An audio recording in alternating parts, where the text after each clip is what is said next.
Our first 2016 CR Magazine CEO of the Year this evening is from the nonprofit sector. Rick Shadyac, President and CEO of ALSAC, St. Jude's Children's Research Hospital.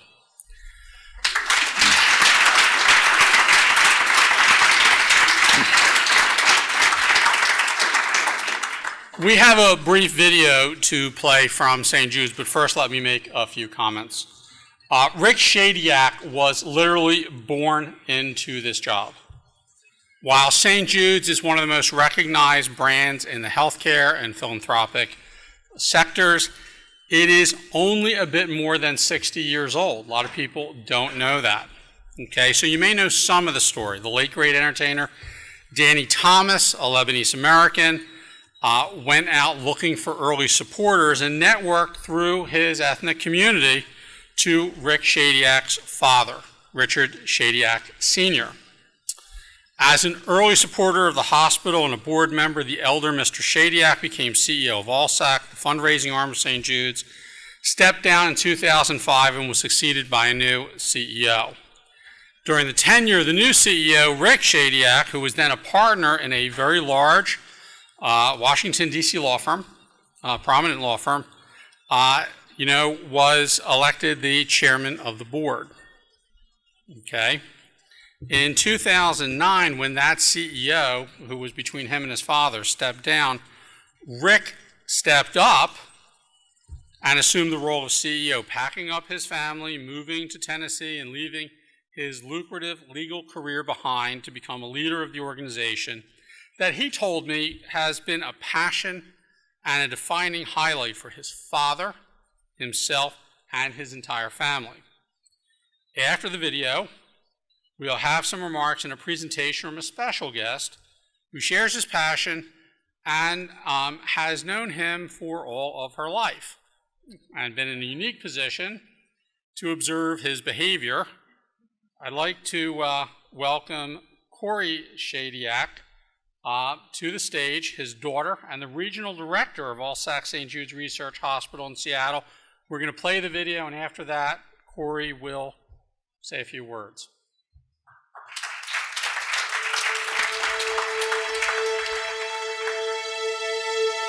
I hope people know just what an excellent human being Rick Shadyac is. He's committed in ways that's been an absolute shining example to all of us. He's like a grand uncle for all of us.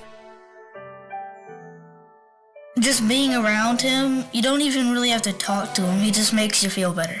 The thing I'm most proud of is influencing and having an effect on the lives of kids and families that have been dealt that horrible card of finding out that their child has cancer or some devastating disease. It starts with a mission. We have a mission like no one else.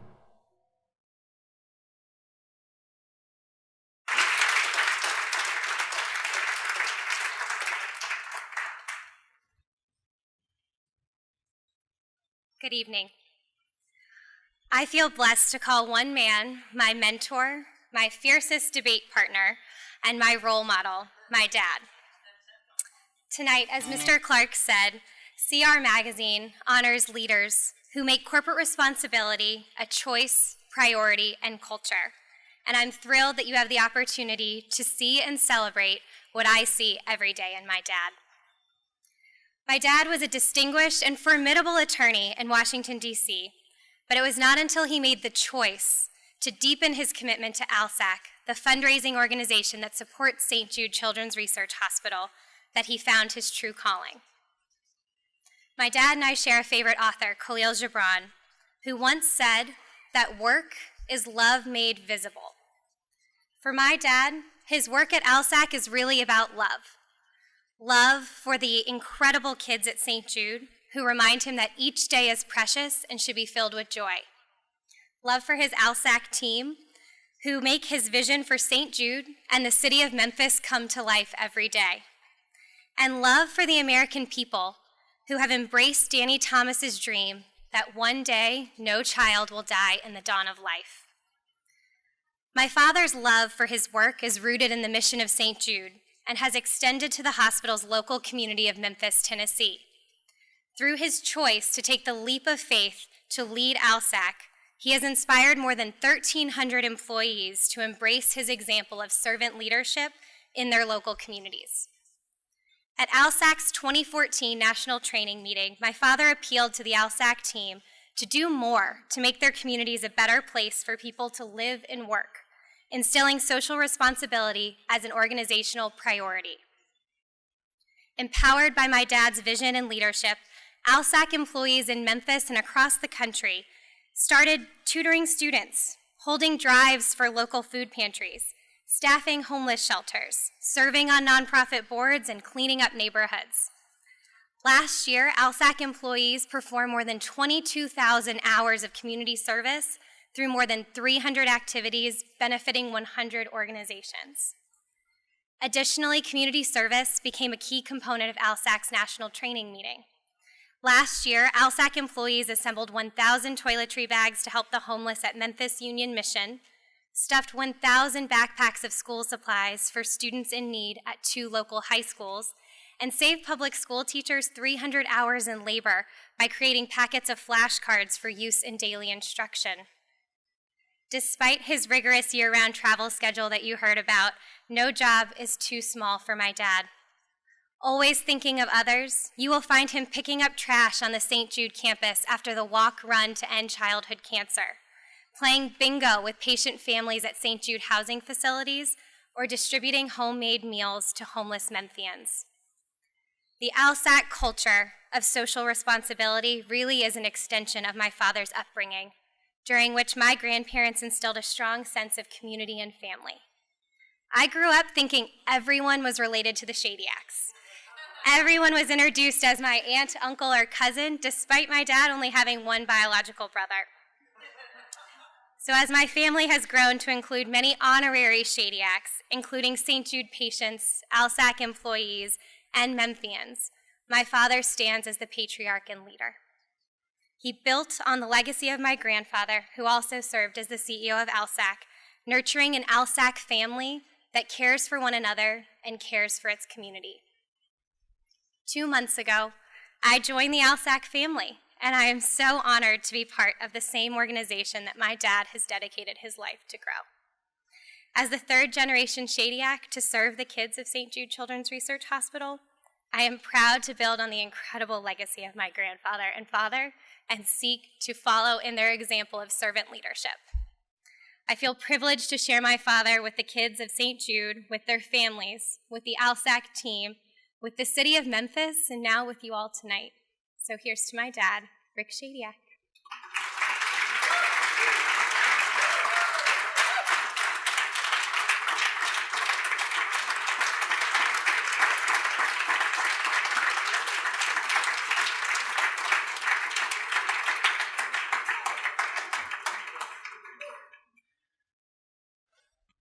It's hard to follow your own daughter, so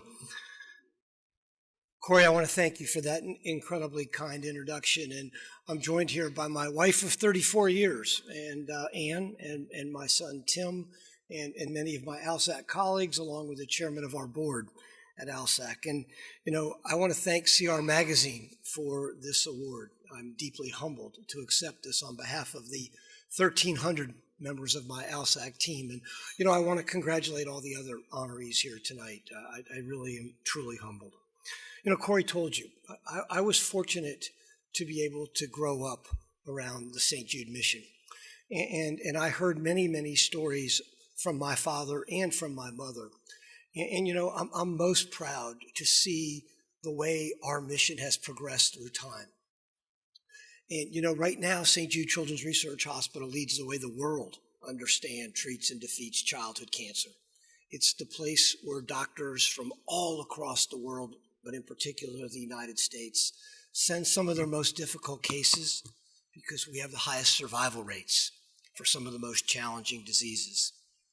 And you know, we've remained true for 54 years to the foundational promise that our founder made, that no family would ever receive a bill from St. Jude, not for the cost of treatment, travel, housing, or food, because all we want our moms and dads to worry about are helping their child live. But folks, it wasn't always like that. In 1962, when we opened our doors, the survival rate for the most common form of childhood cancer was 4%. 96 out of 100 people that would be diagnosed would perish, and perish quickly. Yet that was the very disease that Danny Thomas and our founders decided to tackle. And due in large part to the research and treatment conducted at St. Jude today, that survival rate for that incurable disease is 94%. It's truly remarkable.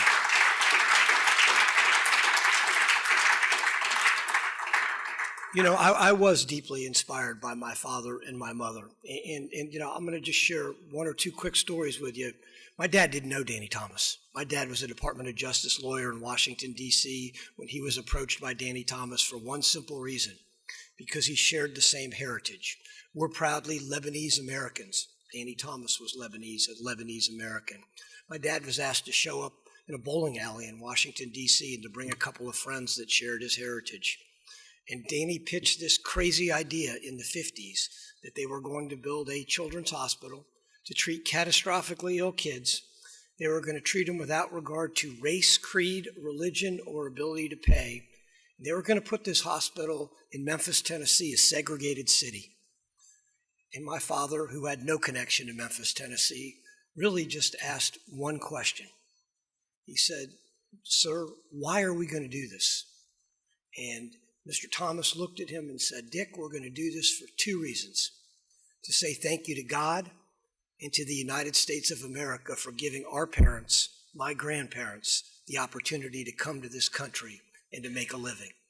And that's when he formed in 1957 ALSAC, the organization that I have the privilege of leading, American Lebanese Syrian Associated Charities, which exists solely to raise the money to operate St. Jude and to create the awareness. You know, as Corey told you, we grew up learning about kids at St. Jude all the time. And, you know, I used to feel like they were my brothers and sisters, and now I know what my father and my mother were talking about. And, you know, I have the privilege of being inspired every single day to demonstrate corporate social responsibility because of the amazing kids that I get to meet. Like my friend Markel, a young man from Louisiana who came to us with osteosarcoma or bone cancer. He came from a very, very modest family in a very small town in Louisiana, and he had a horrible disease. And the first time I met this young man, he was getting ready for an amputation because his disease was very progressed before he had gotten to St. Jude. And I sat with him literally the day before he was to have his leg amputated, and he told me about how he felt. And we became friends over time, and he was one of our greatest champions at St. Jude Children's Research Hospital. He was truly a star. He appeared on the NFL Today. He appeared in many of our national television commercials.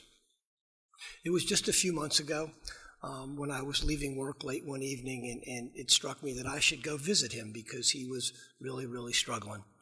And I knew he was in the ICU, and I dropped by the ICU to say hi to my bud. And I walked in, and here's this young man hooked up to more pieces of equipment than any of us adults would ever even imagine. And he looked at me, very weak, and he said, "What are you doing here?" And I said, "Well, I came to see you." He said, "Didn't you see the sign on the door?" And I said, "No, Markel, I didn't see the sign on the door. It says no visitors." And I said, "Sorry, man, I apologize." And he looked at me and he said, "No, you're cool. You're cool. That's to keep all my fans away." And then Markel looked at me and he said, "Did you hear the good news?" And I said, "No, Markel, I didn't hear the good news, and I was praying that it was going to be health news."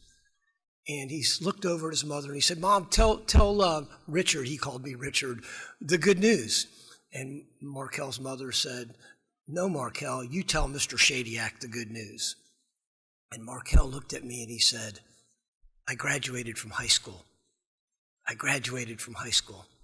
You see, this 16-year-old boy was so proud that he had graduated from high school. Doesn't sound like a huge achievement, maybe to many of you overachieving people in this room, but to a person battling cancer that had had an amputation, multiple rounds of chemotherapy, radiation, lost his hair more time than we could ever count, knowing that his days were probably numbered, he was incredibly proud that he had battled cancer and still graduated from high school, because we have a school at St. Jude Children's Research Hospital. And I looked at him and I said, Markel, I couldn't be prouder of you. Look at your mom and your dad. They're so proud of you. We have to have a party. And he goes, oh man, that would be great. And I said, I got to get you a high school ring because you deserve a high school graduation ring. And unfortunately, Markel went into a coma after that. But as God is my judge, he snapped out of it one day quickly, and we were able to put together a party to celebrate for him. I couldn't get that high school ring to him in time, even though we went to one of our corporate partners to try to have it be made. But then a week after that, Markel passed away, but he had that party. And his mom and his dad asked me to travel to Louisiana, and my wife and I did that to say a few words, to eulogize him. And I did. And I was able to bring that high school ring and to present it to his mother at his funeral. You know, his funeral actually wasn't as sad as you might think, because he was surrounded by many of his fellow high school kids in Louisiana who were rallying to support him by honoring him to raise money for pediatric cancer research. And folks, I tell you that story not to depress you, but to inspire you, because that's what that young man did for me and does for me every single day. That's what he did for all of his fellow classmates. He inspired them to try to do good. You know, Markel also got a chance to live out a dream. He often talked to me that his dream was to graduate from high school. And because of the support of the public, he was able to continue his education while he was at St. Jude Children's Research Hospital. The public allows kids like that to be able to realize their dreams. That's the beauty of the mission that I get to serve. But you know, we weren't satisfied at ALSAC just with serving our mission in that way, and we serve the best mission on the planet. I challenge my employees, who are absolutely incredible, to go one step further, and that's to make a difference in our community. And you know, we live in a city that's a fabulous city, and I welcome all of you to come visit St. Jude Children's Research Hospital in Memphis, but it's economically challenged. It's got one of the lowest per capita incomes in the United States. Within a mile of St. Jude Children's Research Hospital, families live in poverty. And I knew we could make a difference. And as Corey told you, our ALSAC staff rallied, and we've performed over 22,000 volunteer hours in our community, touching literally thousands of additional lives.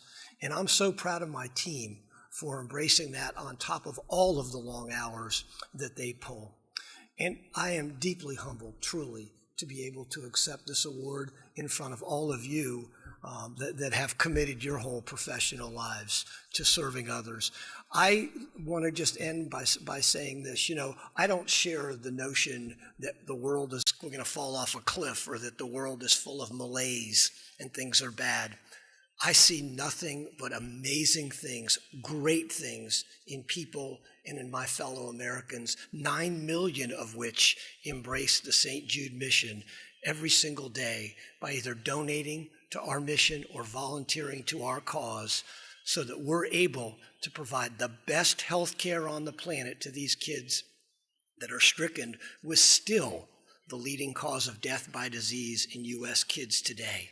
They rally to support those kids, and also so that St. Jude Children's Research Hospital can continue to be the leading private funder of pediatric cancer research in the world, second only to our federal government. So folks, as leaders, I want to challenge all of you. Get uncomfortable. Truly embrace this whole notion of corporate social responsibility. I'm a big fan of Dr. Martin Luther King, and I always say this to my employees. He had a great quote: "Life's most compelling and urgent question is, what are you doing for others?" That's what drives all of us at ALSAC and St. Jude Children's Research Hospital. God bless, and thank you all very, very much.